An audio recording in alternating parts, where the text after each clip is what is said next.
ബഹുമാന്യനായിട്ടുള്ള ആഭ്യന്തരമന്ത്രി കഴിഞ്ഞ ദിവസവും പ്രഖ്യാപിച്ചത് ഈ പാർലമെൻറ്റ് സമ്മേളനത്തിൽ തന്നെ വഖഫ് നിയമ ഭേദഗതി പാസാക്കിയെടുക്കും എന്നുള്ളത് തന്നെയാണ്. അതുകൊണ്ട് അതിൽ നമുക്ക് തീർച്ചയായിട്ടും പൂർണ്ണമായും വിശ്വാസം അർപ്പിക്കാം. മുനമ്പത്തെ ജനങ്ങൾക്ക് നീതി ലഭ്യമാക്കാനുള്ള നടപടികൾ അതോടുകൂടി ഉണ്ടാകും എന്ന് നമുക്ക് പൂർണ്ണമായും പ്രതീക്ഷിക്കാം. കേരളത്തിൽ നിന്നുള്ള എംപിമാരുടെ നിലപാട് എന്തായിരിക്കും? കേരളത്തിൽ നിന്നുള്ള എംപിമാർ അവർക്ക് അവരുടെ ഓർമ്മശക്തി മുനമ്പം പഞ്ചായത്ത് കഴിയുമ്പോൾ, ഈ പ്രദേശത്തെ പഞ്ചായത്തിൻ്റെ അതിർത്തി കഴിയുമ്പോൾ അവർക്ക് ഓർമ്മശക്തി നഷ്ടപ്പെടുന്ന ആ അസുഖമുണ്ടോ ഇല്ലയോ എന്നുള്ളത് അവരാണ് പറയേണ്ടത്.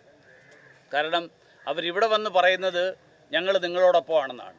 പക്ഷെ തിരുവനന്തപുരത്ത് ചെല്ലുമ്പോൾ അവർ ഈ നിയമ ഭേദഗതിക്കെതിരായിട്ട് പ്രമേയം പാസ്സാക്കിയിരിക്കുകയാണ്.